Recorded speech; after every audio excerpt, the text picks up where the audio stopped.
What he's testing out here on Earth will eventually become the things that we'll use on Mars. Yeah. You know, this is obviously, planet Earth is beta for Mars. 5, 4, 3, 2, 1, 0. Hey, it's Ellie in space. I am here with Farzad, and tell us a little bit. A lot of people probably know who you are, but tell us your background. Sure, absolutely. So, Farzad Misbahi, I worked at Tesla for 4 years from July 2017 through September of 2021. I've been an investor in Tesla since December 5th, 2012. And I've really been watching the company grow like crazy, and I was extremely fortunate to be part of the company as well. And then recently I started a YouTube channel under my name, Farzad Misbahi, where I sort of tell the story of Tesla from an insider's perspective, and it looks like people enjoy it. So now I'm coming to Ellie.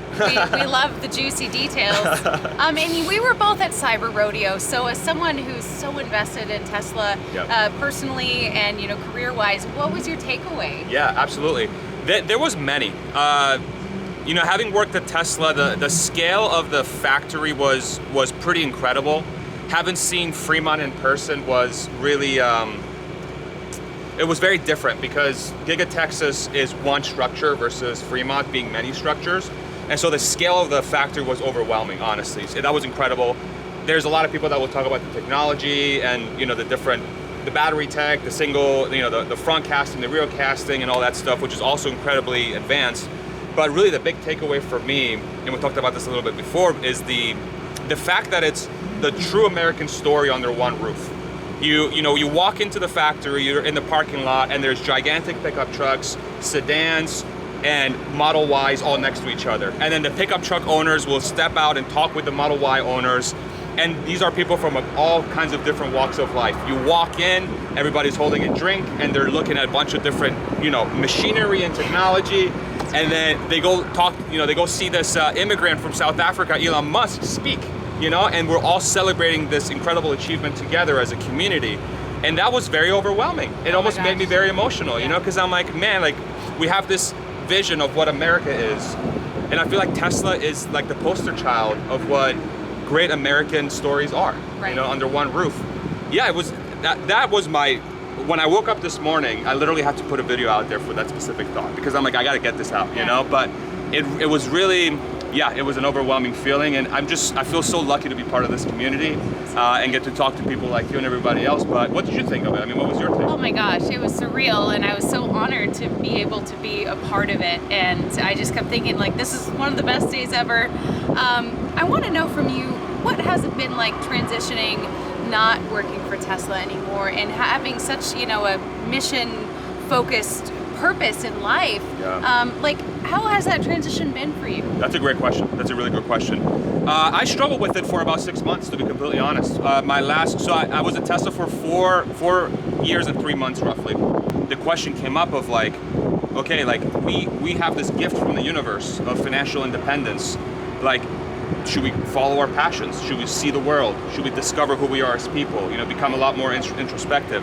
But it was so hard because I had the fortune of working at Tesla and being surrounded by literally the smartest people in the world, the greatest mission in the world, the greatest, one of the greatest leaders in the world, from a business perspective especially, that it was a very hard struggle for me. And when I proposed it to my wife, I'm like, hey, I'm thinking about, potentially moving on from Tesla, and I think we should travel and see the world and figure out what our next steps are as a couple, because we have this freedom now.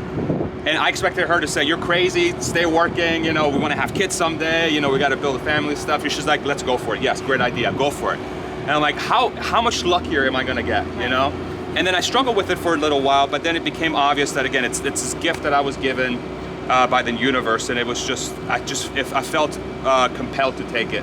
And the first few weeks was weird because I've been working so hard. Even before Tesla, I was a director reporting to executives at a different company.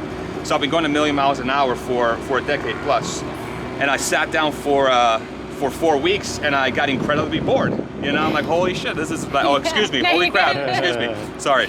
Sorry guys. We're keeping it real. Keeping it real. So I got really bored really quickly, and I was like, man, maybe this is who I am.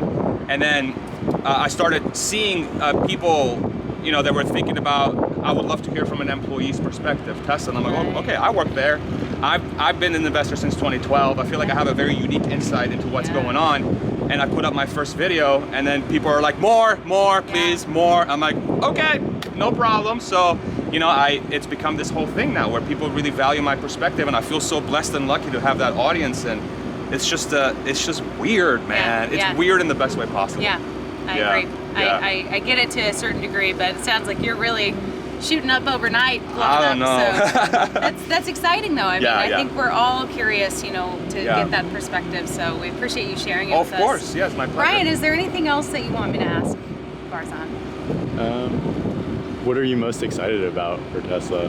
Oh boy, loaded question. Another loaded question. Yeah, I loved it. I love this. Over different time frames, so next 10 years and next 20 years. Okay, I like that. I like that a lot. So for the next 10 years, I think, you know, people still don't think full self-driving is going to work.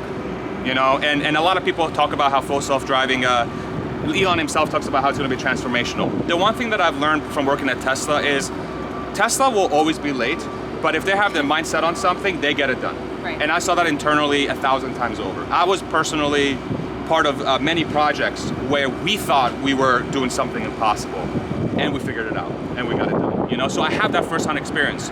If Elon is focused on it and he's hired the best AI talent in the world to get that thing done, it's going to get done. So full self-driving will absolutely 100% transform the world, and it's going to transform how people view Tesla as a company. So for the next 10 years, I think that's going to be pretty incredible. I'm also very interested too for say for the next 5 years, sort of that dynamic I talked about, you know, seeing America coming together under that one roof. I think Elon and Tesla are going to become cultural icons. Yeah. I think they were sort of for the last, say, 5 to 10 years kind of niche-y. You know, renewable energy, California, sort of like niche, sort of small crowd. Right. But now just being there, just the different types of people you would see being so passionate about the company. Right. We're about to enter this brand new, I think, next few years where Tesla, Elon, and all these companies and the mission really become part of culture, part of people's passion. You know, it's going to become a bigger part of culture. So that's going to be super fascinating to see. And then for the next 20 years, all the learnings that they'll gain from full self-driving and all the AI technology they'll develop through that and the expertise they'll gain through that, I think the bot could really become the one thing and potentially the only thing that could allow an age of abundance, like Elon put it, which comes with a lot of caveats too, because if you don't execute that properly, you could have dystopia super fast. Right. So then Tesla has to figure out how do we create a dynamic between our company and the world's governments to ensure that the plenty is available to everyone and not just a few, right? So that dynamic's going to be pretty wild to watch for the next 20 years. If there's a person in a company that can do it, it's Elon. Yes. But it's going to be so freaking hard. I was going to say, if we want anyone in charge of executing Tesla bot successfully and appropriately, Elon. Yeah, absolutely. So much power in that, and like you said, I mean, we don't want it to. Yeah, it could go crazy real quick, you know. But just because that's the case, it doesn't mean that we shouldn't try. Oh no. And that's been Elon and the Tesla teams. Well, and like he said last night, you know, he thinks that Optimus will be more important than the car. Yeah. Like that's. And it's easy to see why. Yeah. You know, it's easy to see why. It's fascinating. It's so fascinating to see that evolve. Nothing excites me more outside of traveling with my wife and eating really good food and getting a good night's sleep than the thing that Tesla's going through and Elon's going through, and it's and sharing it with the community, with you and everybody inside here in TeslaCon and the Gigafactory and everyone who's watching. Like, this is such a special community and family where the employees and the community and the owners and the investors and the former employees and the people watching from the periphery, like, it feels like one big family, and we all share something in common. Right. That is so beautiful. And once you go down the rabbit hole, like, you're hooked. Oh, you yeah. know? No, that's awesome. absolutely. Are you a SpaceX fan? Yeah, Sure. I follow SpaceX. Sure. Yeah, absolutely, Yeah. absolutely. Yeah, my wife's wearing the SpaceX shirt with the Starman in space with the Earth in the background. Nice. Yeah.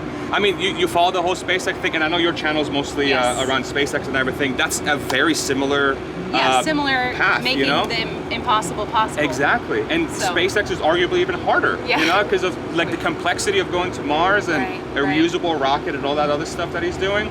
And what he's testing out here on Earth will eventually become the things that we'll use on Mars. Yeah. You know, this is obviously, planet Earth is beta for Mars. Yeah. And so everything he's doing, there's a purpose behind it. Right. Every single thing Elon does, every single thing those companies do, it's a beta for the next generation of humanity. And it sounds like hyperbole, and I sound like a crazy person, and I'm sure you sound like a crazy person when you say this, and all of us do, but I think we're starting to see the broader population buy in.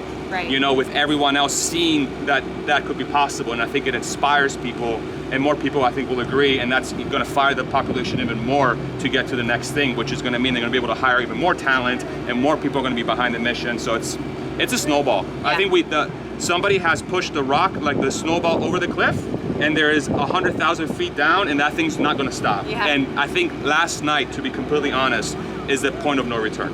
I think we're going somewhere. We're not stopping. Yeah. You know, so it's crazy. Sorry. It's so cool to be a part of it. I'm so glad that I found this community, and I can't get enough of it. Yeah, so. yeah. It's addicting. Y'all are addicting, man. Yeah. So Awesome. beautiful. Well, thank you for the great conversation. Absolutely. My pleasure.